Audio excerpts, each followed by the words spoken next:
여러분, 정말 이 빨갱이 병신들이 제대로 판례를 내릴 것 같습니까?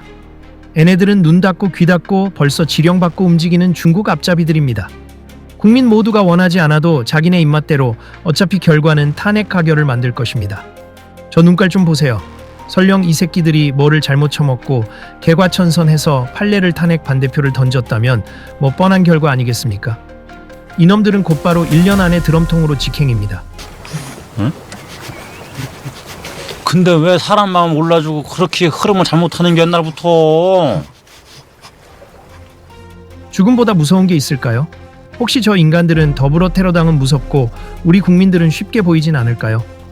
지금 국민들은 평화 시위만 하다가 말 같지도 않은 결과를 승낙하고 낙담만 해야 하는 건가요? 어떻게 해야 하는 게 미래를 위한 올바른 결정인지 그건 마지막에 제 생각을 말해보겠습니다. 지금 한국은 사실상 60% 이상 중국으로 넘어간 식민지가 되었습니다. 경찰, 검사, 대통령 잡으려고 불법이란 불법 다 써서 한 나라의 대통령을 끌어내렸죠. 언론은 중국 더불어공산당에 손해가는 내용 하나도 이야기 안 하죠.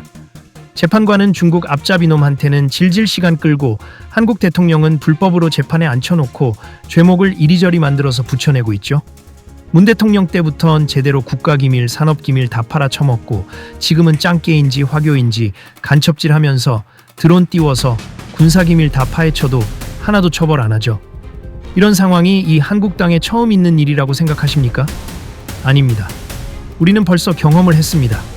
1904년 2월 8일 러일 전쟁이 발발하면서 일본군이 서울과 덕수궁을 점령했습니다. 이후 1905년에 을사늑약을 체결하여 대한제국의 외교권을 박탈하고 1910년에 한일병합조약을 통해 대한제국을 일본 제국의 식민지로 편입시켰습니다. 옛날이라 그랬는지 그때 조선은 너무 힘이 없었는지 아무튼 6년 7년 만에 나라를 빼앗겼죠. 그때도 일본군은 고종을 잡기 위해 한국 내부의 협력자들을 이용했습니다. 특히 제국군인이라고 불리는 한국 내부의 협력자들은 일본군의 앞잡이 노릇을 하며 고종의 권력을 약화시키는 데 일조했습니다. 제국군인은 일본군의 지시를 받아 움직인 한국인 군인 및 관리들입니다.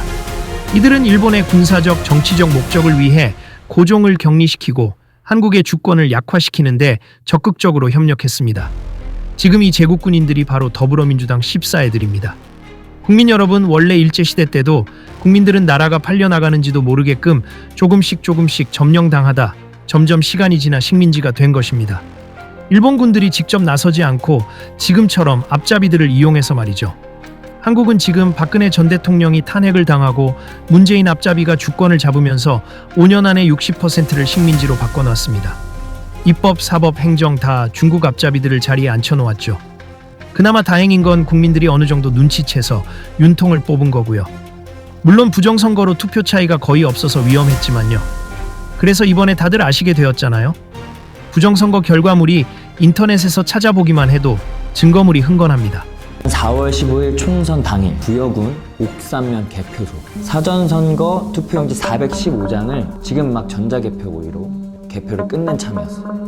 결과는 1번 후보 180표, 2번 후보 80표. 역시나 1번 후보의 승리였지. 그런데 이때 현장에서 지켜보던 참관인들이 항의를 해. 이게 이상해요. 그 투표지 좀 같이 좀 봅시다. 거센 항의를 하니까 선관위 직원들은 할 수 없이 개표한 투표지를 확인시켜줘. 결국 다시 재개표를 하기 시작했어. 수개표로요? 아니, 다시 자동 개표기로. 엥? 그러면 결과도 똑같지 않나? 근데 여기 신의 한 수가 있어요. 선관위 직원이 그 투개표기를 껐다 켜. 개표기에 전원이 들어오고 재개표를 했어. 재개표 결과 1번 159표, 2번 170표, 2번 후보 승리했던 거지. 개표기가 그렇게나 정확하다고 했던 개표기가 잘못 분류한 표가 90장이나 있었던 거야. 그동안 얼마나 문재인이 해먹어서 국민들이 열받았으면 부정선거를 해놓고도 윤석열이 대통령이 되었을까요? 마치 기말고사에 답지를 주고 풀라고 했는데 그것도 못 맞추는 병신들이었습니다. 정말 다행스러운 일이지요. 어찌되었든 이 새끼들은 어떻게든 윤 대통령을 탄핵을 하고 지금 이번에 찌째명을 대가리로 앉혀놓을 거예요. 그러면 한국은 90% 정도 식민지화 된다고 보시면 됩니다. 어쩌면 우리는 일제시대를 지나 중화제국 시대를 경험할지도 모르겠습니다. 한국 명칭은 대한민주주의 인민공화국이라고 불리울 날이 얼마 멀지 않았습니다. 그럼 우리는 어떻게 해야 하느냐?